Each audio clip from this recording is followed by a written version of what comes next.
I like dolls, but I love books. Okay, I love dolls too, you got me. Hello out there, all you doll-loving book nerds, and welcome to my channel, where my dolls and I sit and talk about the books we like. Sometimes it's Barbie, sometimes it's Illy, sometimes it's Monster High, sometimes it's a Disney princess, sometimes it's, okay, must I carry on because I feel like you get the point. Basically, my dolls and I have our own little book club. My name is Daniel, and I am the Barbie book boy.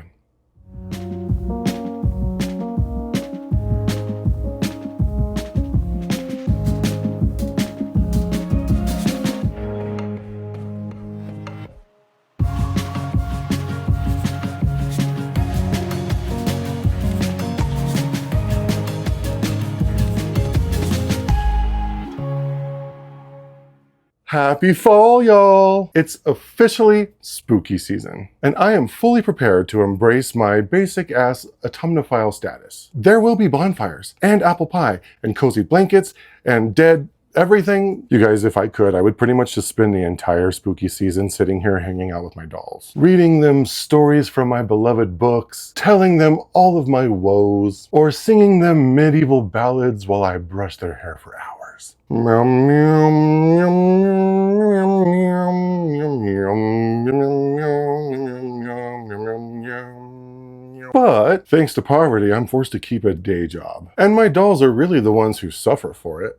Can you imagine me cooped up at work, fall weather falling all over the place, knowing that I have all these fantastic dolls just sitting at home waiting for me?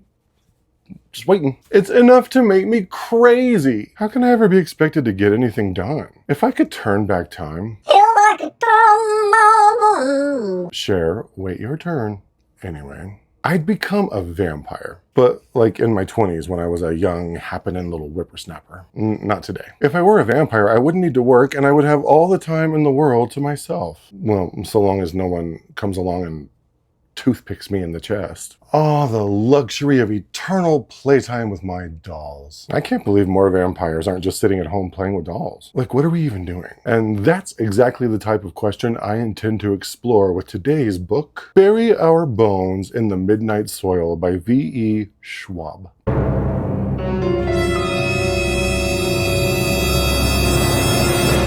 But as always, I ain't gonna sit here and do this alone. Because let's face it, we're here for the dolls. Protect the dolls. All of them. Anyway, how to choose? I don't know, I don't want to overthink it. I guess we're just gonna go with Illy.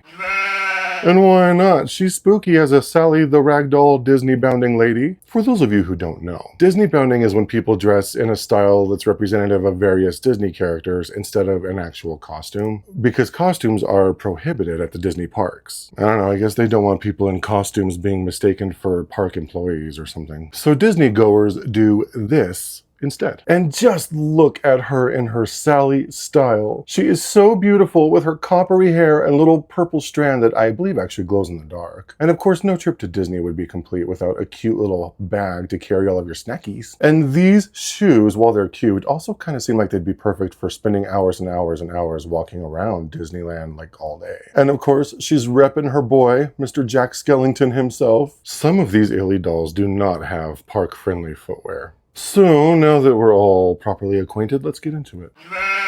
The year is 1532, and young Maria has spent her childhood being wild and carefree. Picture Merida from Brave, but Spanish, not Scottish. Maybe for Christmas. Ugh, not Christmas. Anyway, Maria's a pretty girl with big dreams in a small world. But she's well aware of the fact that as a girl of her time, her only real value is in being marriage eligible. But maybe there's another way for young Maria. I mean, I guess that could work. But instead, she meets a mysterious stranger who just may happen to have a way out. No, we're not sending Maria into outer space. Anyway. Fast forward, about 300 years to 1827, and we meet lovely young Charlotte. A spunky young girl just enjoying life on her family's estate, frolicking through fields of flowers and twirling in her skirts until she pukes. Until a cute little harmless expression of young love gets her sent packing off to London. I've been asking myself that very question all of my life. But all isn't lost for poor heartbroken little Charlotte. She receives an invitation from a glamorous yet mysterious widow of the London social scene that changes everything. The end. Just kidding. We ain't done yet. We still have one more timeline in this book. So here we go, jumping through time yet again. Now, it's 2019 and we're in Boston with Alice. Young Alice has traveled halfway around the world from Scotland to attend college in the United States. And in the grand tradition of young people newly out on their own, Alice imbibes in a little non-academic fun, which is slightly out of character for her, and, well, she ends up with some regret. It's slightly worse than that. I guess you could say that Alice is down the rabbit hole. She's on the hunt for answers and possibly a little payback. And that's the story of Bury Our Bones in the Midnight Soil by V.E. Schwab. So what are my thoughts? Maybe, because vampires are badass. I love vampire lore, and there's plenty of it here to comfort you, because the author maintains some of the sort of rules that we've come to expect from the vampire genre, but with a slight reimagining on some things in this sapphic tale of love and fear. No, sorry. One of the examples of reimagining that I loved is the relationship that these characters have with death itself, and what it means for things like, walking through graveyards, and other activities that bring one near to death. I personally can't wait to live in a world where we no longer have to differentiate yards from graveyards. Someday they'll all just be yards. What? Anyway, since this is a vampire story, you can expect strong themes of hunger, both literal and figurative. We're almost finished. These gals are hungry for other gals, but also for a different life. And the book does a good job of exploring the scant options that they're given and the more enticing ones that they take for themselves. But vampires live a long time. And with 3 separate timelines, as well as V.E. Schwab's masterful grasp on historical fiction, the book isn't exactly quick.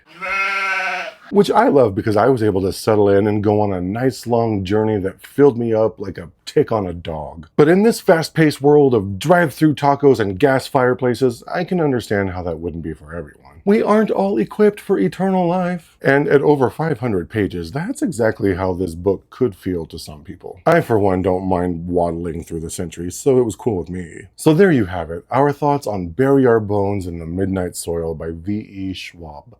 A book full of blood and lesbian vampires and revenge plots and great gowns, beautiful gowns, and goth dance clubs. Thank you so much for watching. My dolls and I are going to be doing these little weekly book discussions, so if that's your thing, then stay tuned. Oh, and while you're here, don't just chew me up and spit me out like some toxic lesbian vampire. Like, comment, and subscribe. Leave a comment for Illy. Tell her all your secrets. Tell her who you'd like to Disney bound as. If you've read this book, tell her your opinion. If you haven't read it, tell her if you're going to. I don't know, just talk amongst yourselves. So, do you think you could handle eternal life as a vampire?